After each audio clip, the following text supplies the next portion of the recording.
Menurut kepercayaan orang-orang Tiongkok, ada pantangan yang dilakukan pas Xinjia. Kalau pantangan ini dilanggar, bisa sial loh. Sial kayak gimana? Tergantung langgar pantangan yang kayak gimana. Apa aja toh pantangannya? Ini Intan kasih 10 pantangan ya, yang tidak boleh dilakukan selama periode Xinjia, mulai malam Xinjia sampai Xinjia berakhir. Dan ini memang sengaja Intan upload deket-deket Xinjia supaya teman-teman inget. Tajian ni hao, nama aku Intan, selamat datang di channel aku, Dynasty. Open PO kaos 4 hari lagi terakhir loh ya. Kalau teman-teman suka segera di check out. Ini new release guys, gambar 5 Jenderal Macan. Ini terkenal banget di zaman 3 negara. Selain gambar 5 Jenderal Macan, ada juga gambar tokoh-tokoh Samkok Satuan seperti Guan Yu, Zhuge Liang, Cao Zhelong, Huang Zhong. Bahkan peran antagonisnya Liu Bu itu sudah sama red hair ya, sama trident halbertnya juga, senjatanya Liu Bu dan Cao Cao. Selain karakter-karakter Samkok, juga ada karakter-karakter non Samkok guys, seperti Kaisar Pertama Qin Shi Huang, Kera Sakti, Hakim Pao, dan lain-lain. Segera di check out di Shopee atau Tokped yang linknya ada di deskripsi. Okay, let's start. Saat tahun baru datang, orang-orang Tiongkok itu selalu positif. Tahun berikutnya itu bakal lebih baik dari tahun yang sekarang. Selalu ada harapan-harapan yang bagus. Kita semua juga gitu. Bener ya? Nah, supaya tahun depan itu banyak hokinya, itu dipercaya ada pantangan-pantangan yang harus dilakukan selama periode Xinjia. Pantangan apa aja toh itu?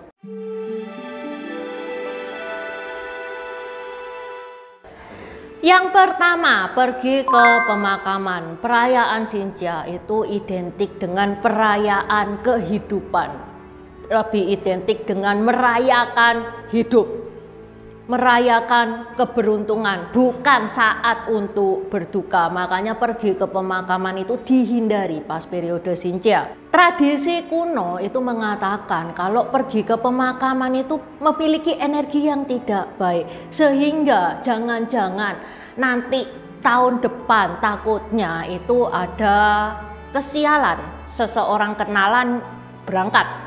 Yang kedua, jangan berkunjung ke rumah sakit. Kalau nggak ada keadaan darurat banget, teman-teman nggak usah ke rumah sakit selama periode Xinjia, ditahan dulu. Karena dipercayai mengunjungi rumah sakit pas Xinjia itu bisa ngebikin orang tersebut kena penyakit. Karena ngebawa penyakit dari rumah sakit tersebut. Yang mana yang namanya rumah sakit ya itu pasti sarang penyakit. Siapa toh yang mau tahun depan itu kedapetan penyakit? Gak mau kan? Kita tuh pengennya dari awal tahun sampai akhir tahun sehat terus, bener kan?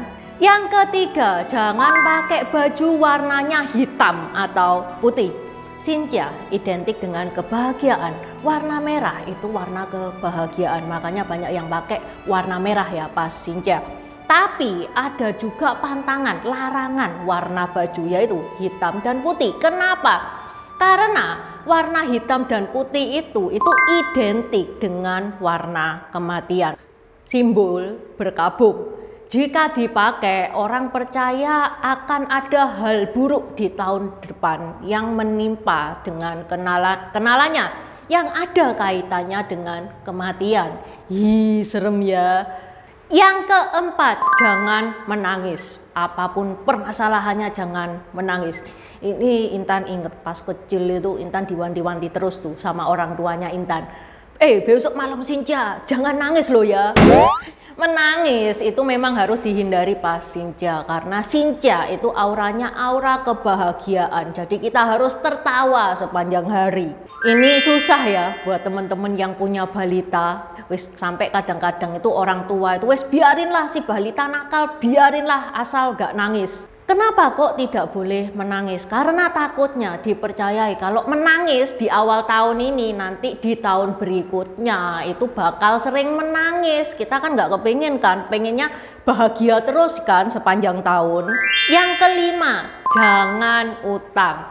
Usahakan semua utang Anda itu lunas sebelum malam Xinjia. Karena kalau ndak dilunasi nanti takutnya tahun baru itu tambah kesusahan di bidang keuangan. Makanya harus dilunasi sebelum Xinjia. Itu pun andai kata lo ya ada temen yang berhutang, jangan ditagih selama periode Xinjia. Karena Imlek itu kan unsurnya itu kebahagiaan, happy doang, iya kan. Lah kita kalau nagih utang itu buat orang itu sedih loh, bener nggak? Lah yang namanya orang punya utang ya kita tagih itu juarang. Orang ada yang bilang, oh iya aku lupa, aku seneng loh kamu nagih. Juarang ada ya orang yang bilang kayak gitu. Kebanyakan pura-pura lupa, bener kan? Nah makanya menagih utang ini menimbulkan ketegangan. Yang mana ketegangan tersebut itu merusak suasana Imlek dan dianggap kurang sopan. Makanya selain jangan utang, nagih utang pun juga tidak boleh pas Xinjia. Yang keenam, jangan pecahin barang. Teman-teman selama periode Xinjia itu menjauh deh dari barang pecah belah. Wes minum pakai gelas plastik saja. Andai kata kita itu mau nggak mau harus berhubungan ya dengan barang pecah belah, teman-teman harus berhati-hati banget supaya tidak pecah. Kalau pecah dipercaya tahun berikutnya itu banyak kesialan. Kesialan kayak gimana? Nah, Xinjia itu kan lambang keluarga bersatu. Mecahin barang pecah belah pas Xinjia wis apapun, mangkok, piring, gelas itu dianggap sebagai pembawa nasib buruk yang identik dengan keretakan apapun, keretakan hubungan di dalam kehidupan kita di tahun berikutnya. Kita kan nggak pengen ya hubungan kita dengan siapapun bakal rusak di tahun berikutnya. Yang ketujuh, tidak boleh marah. Nah ini cukup sulit ya buat teman-teman yang lagi PMS. Kenapa nggak boleh marah? Xinjia itu kan ada kaitannya dengan suasana damai. Sedangkan marah itu merusak suasana. Marah itu punya energi negatif yang dapat mengganggu perayaan keberuntungan. Yang ke-8, jangan makan bubur. Di Tiongkok kuno, makan bubur itu identik dengan makanannya orang miskin. Ya kan pas Tiongkok itu lagi miskin-miskinnya ya. Misalkan nasi yang 1 kilo buat 5 orang. Biasanya ditambahin air bisa buat 2 kali makan. Untuk menghemat itu caranya kayak gitu. Nasi ditambahin air.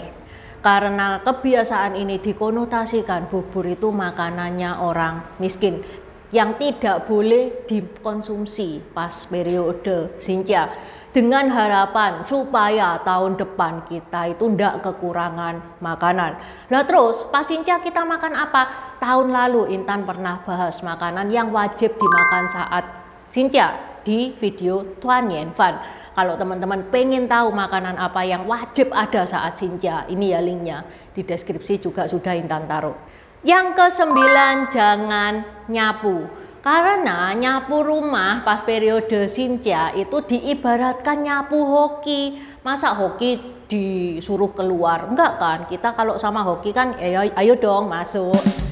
Supaya tahun depannya itu kita banyak hoki, jangan nyapu pas Xinjia. Yang ke-10, yang terakhir, dilarang keramas. Lah kenapa tuh keramas saja kok nggak boleh?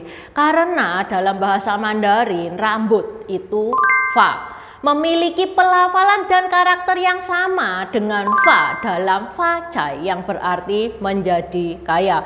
Dan oleh karena itu tidak baik untuk membasuh kekayaan di awal tahun baru. Karena membasuh kekayaan itu identik dengan menyingkirkan kekayaan. Masa tuh kekayaan disingkirkan? Pengennya kan kita didatengin kan sama kekayaan. Makanya jangan keramas pas Xinjia. Oke, ini tadi 10 pantangan yang tidak boleh dilakukan saat Imlek. Intan yakin masih banyak pantangan-pantangan. Kalau teman-teman mau nambah-nambahin, monggo loh, silakan coret-coret di kolom komentar. Oke, sampai di sini dulu bahasan Intan hari ini. Terima kasih sudah menonton. Buat subscriber baru, selamat datang. Terima kasih sudah menonton videonya Intan sampai habis. Intan sarankan buat teman-teman yang baru bergabung untuk nonton videonya Intan tentang pergantian dari dynasty ke dynasty. Ini nih videonya. Di deskripsi juga sudah Intan taruh. Karena di video pergantian dinasti itu adalah basic dari semua videonya Intan. Itu yang pertama. Yang kedua, video pergantian dari dinasti ke dinasti ini bakal sangat membantu teman-teman kalau misalkan teman-teman itu nonton film-film Tiongkok yang kuno-kuno itu bakal sangat membantu banget, karena film-film Tiongkok itu nggak menceritakan secara jelas background kayak gimana. Terima kasih udah nonton channel ini sampai habis. Dukung aku terus berkarya dengan klik subscribe dan bunyikan lonceng di bawah ya guys.